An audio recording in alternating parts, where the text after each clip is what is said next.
Thanks for tuning into this video. Today we're visiting the location of a sighting that a channel viewer submitted after watching the Parkhill footprint track episode. This sighting was also just outside of Parkhill, but to the west. So let's have a look. So here's a trail heading back east towards Parkhill. But from what I was told, it is west of here where the sighting was. That's where we're gonna go. Well, this is messed up.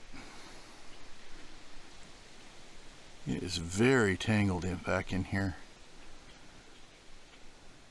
Try my best.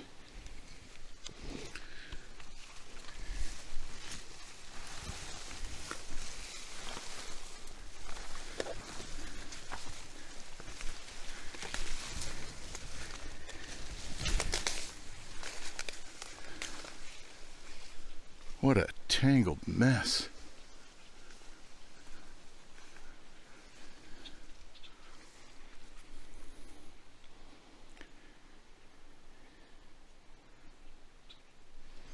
There is no way I'm going to get through this. It's just too tangled. I'm going to try and go back out and around along the tree line where the field is. Hopefully I can get down further that way. Yeah, this is definitely a game trail. There's no way people are hiking back through this. I got 50 feet. And it looks like it was getting worse beyond that. So this is along the north side of the old railway, heading back towards those trees. That seems pretty traversable. I'll check the south side as well. Here's the south side of the old railway.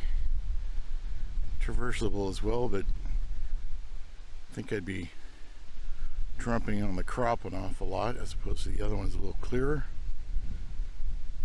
So I think I'll try the north side.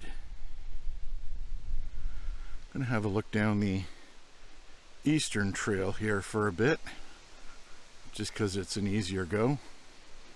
See what we can see down here. That's kind of cool.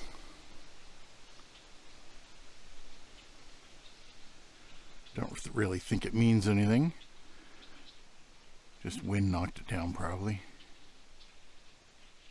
Trees falling over the path.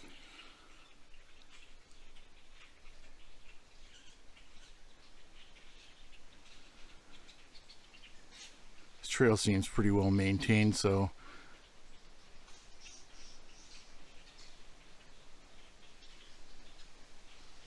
just heard something. It's like a whoo. It was over here.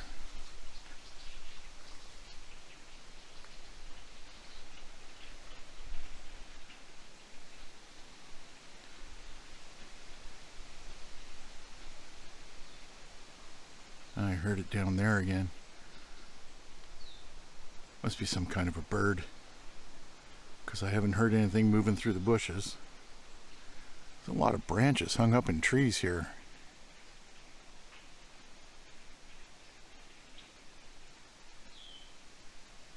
So we're into a larger forest now. The field's over there. And then this all becomes trees.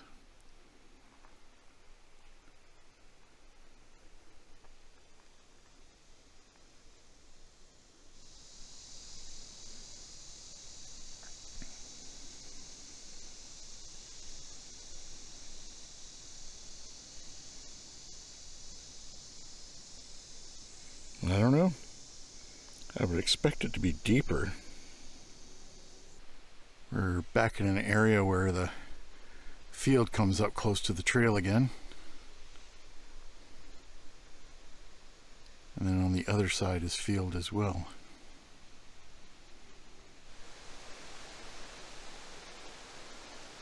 I keep hearing faint knocking. Of course, it could be trees in the wind. But it always seems to be off to my right and further down. Probably been seeing a number of foot-shaped indents in the ground, but they're so indistinctive that I can't say they're anything more than just water erosion or some type of an indent. But I've seen 5 so far. I took the video of the one. That was the best one. So I can start heading back towards the car now. I'm starting to hear sounds from the town. So I think I'm getting too close to town and should be going further out for a possible sign. I'm not sure if I'm gonna walk around in the fields there. I don't want to crush any crops or trespass. However, there is an entrance to that old railway line on the next concession over. So I thought maybe I'd drive over to that side and see if I can get in any further on that side. So I think that's the next plan of action. Getting this garbagey, poopy kind of smell on the wind. Might be a swamp nearby or maybe a dump or something. So this explains the smell.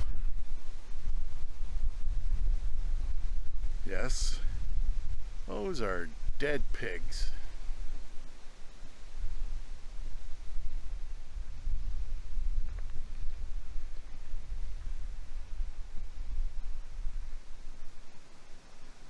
That's gross. Cool little river. Just passed over the bridge to it on the way over to the next concession. Saw some ducks and not sure what that was down on the tree there. It kind of looked like a cormorant. So here's the other end of that old railway. However, as it's gated and it looks like there might be older no trespassing signs on the gate, I don't think I'm going to venture in there. Don't want to transcend any laws or get shot, but there is access from this end. What I'll do is I'll investigate further, see if this is part of a public trail, and if it is, I'll come back and do a part 2 of this one, part 3 of Parkhill. So here is the story as told by the witness.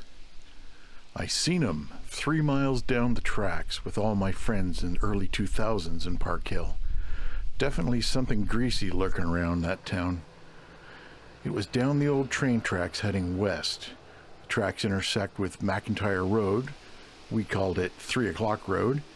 And about a mile past that, we saw it slowly cross the tracks and stare at us, as if it was waiting for something, or like a reaction from us.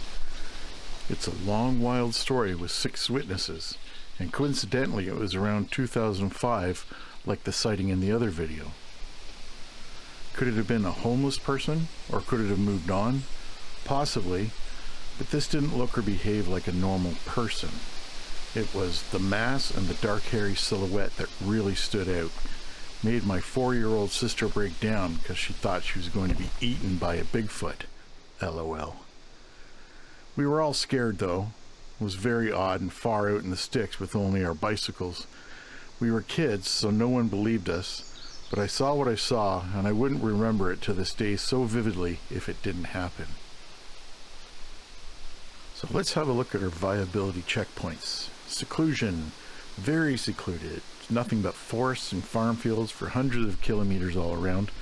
The closest town is Parkhill, and its population is only about 1,800 people. The town only covers 2.5 kilometers squared. Cover. There is tons of cover.